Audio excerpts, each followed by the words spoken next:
are here in Cleveland, Ohio. The lake behind us, a beautiful afternoon. We're here with Wayne from Man in the Mirror Ministries. Thank you so much for joining us. Thank you for letting me be here. Thank you. So we want to say to everybody, we're not picking on the men. We love the men in our lives. Men are awesome. Men are awesome. I agree. So tell us about your ministry. It's called Man in the Mirror. Why is that? Sure.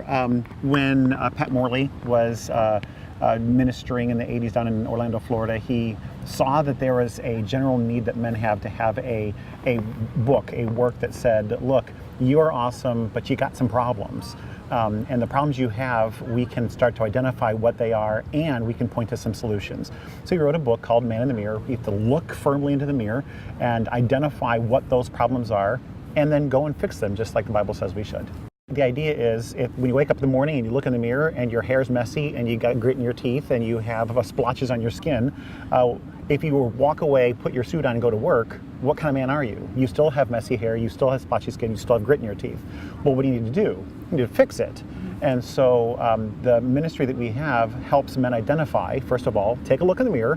What are your issues? Take a deep look in that mirror. What are your issues? All right, how are we going to fix it? And the fixing is part of that discipleship or that relationship inside of a spiritual network.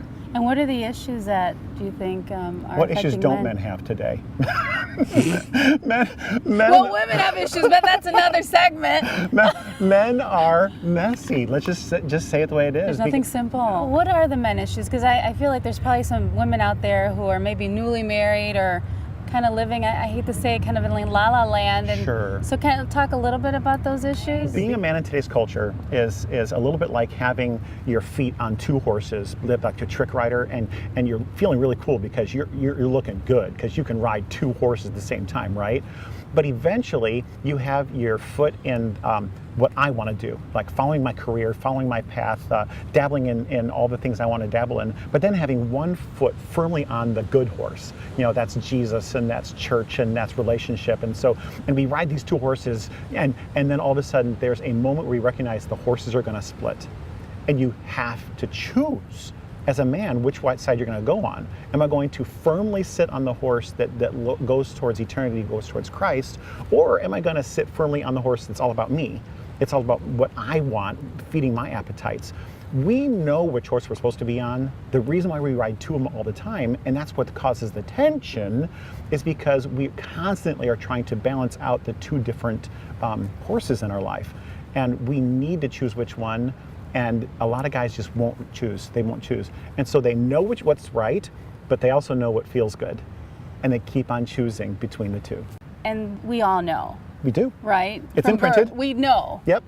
We have this thing called a conscience. We have this thing called the image of God that's planted in us. But we also have, gee whiz, the common sense our mamas taught us.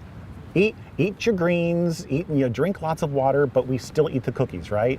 Well, there's a reason for that, and it's just our desires. How do we keep men focused on our love for them, the marriage, and the kids? Well, and that's what I was really thinking through as I came here today. It's like, what advice can I give to awesome women that really want to help these men do great stuff? And some really practical things is learn to listen.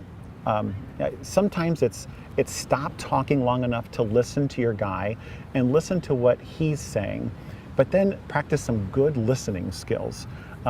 Like, for example, find something inside of what he just said and say, hey, that was really interesting that you said such and such.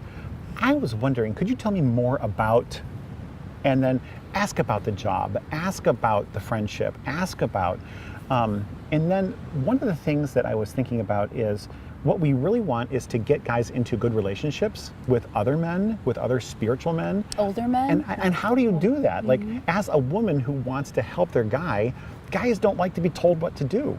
They don't like to be told what to do. So what do you do then? So you compliment.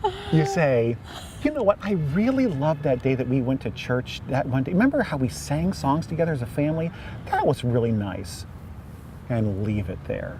Don't push it. Don't say, and we should go to church, or how come you never take us to church? Because that's where women of our culture typically go, is they do the, how come you don't?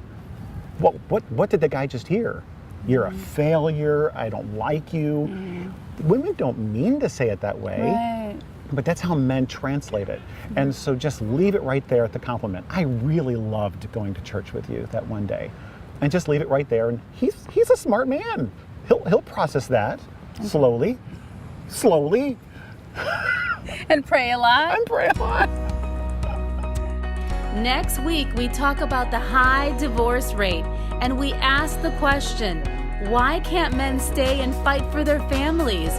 And what can we do as women to help our men stay? To contact Wayne, you can call him at 330-317-1251 or go to waynemorgret@maninthemirror.org.